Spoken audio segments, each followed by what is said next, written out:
கடலூரில் மழை வெள்ள பாதிப்புகளை ஆய்வு செய்த துணை முதலமைச்சர் உதயநிதி முகாம்களில் தங்க வைக்கப்பட்டுள்ள மக்களுக்கு நிவாரண உதவிகளை வழங்கினார். இதுபற்றி மேலும் விவரங்களை தருகிறார் நமது செய்தியாளர் கண்ணதாசன். கண்ணதாசன், துணை முதலமைச்சர் உதயநிதி ஸ்டாலின் அவர்கள் எந்தெந்த பகுதிகளெல்லாம் ஆய்வு மேற்கொண்டார்? கூடுதல் விவரம்.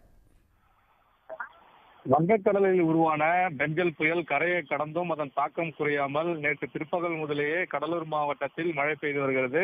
இதனால் கடலூர் மாநகராட்சிக்கு உட்பட்ட பல்வேறு பகுதிகளில் மழைநீர் குடியிருப்புகளில் சூழ்ந்து பொதுமக்கள் மிகவும் சிரமத்துக்குள்ளாயினர். இதனையடுத்து மழையால் பாதிக்கப்பட்ட மக்கள் புயல் பாதுகாப்பு மையங்கள், தற்காலிக முகாம்கள் என தங்க வைக்கப்பட்டுள்ள நிலையில் தற்போது கடலூர் செம்மண்டலம் பகுதியில் புருஷோத்தமன் நகர் என்ற இடத்தில் பகுதியைச் சேர்ந்த சுமார் 72 பேர் தங்க வைக்கப்பட்டுள்ள KMC மகளிர் கல்லூரியில் ஆய்வு செய்து துணை முதல்வர் உதயநிதி ஸ்டாலின் அவர்கள் தற்போது நலத்திட்ட உதவிகளை வழங்கி வருகிறார். இந்த இடத்தை பார்வையிட்ட துணை முதல்வர் பல்வேறு இடங்களை கடலூரில் பாதிக்கப்பட்டுள்ளதாக, அதாவது நீர்வரத்து மழை நீரால் பாதிக்கப்பட்டுள்ள பகுதிகளில் உடனடியாக மழை நீரை வெளியேற்றுமாறும் அதிகாரிகளை உத்தரவிட்டுள்ளார். புருஷோத்தமன் நகரை பார்வையிட்ட துணை முதல்வர் கடலூரில் எந்தெந்த பகுதிகளில் மழைநீர் சூழ்ந்து உள்ளதோ அங்கிருந்து மின் மோட்டார் மூலம் உடனடியாக மழைநீரை வெளியேற்ற வேண்டும் எனவும் உத்தரவிட்டுள்ளார்.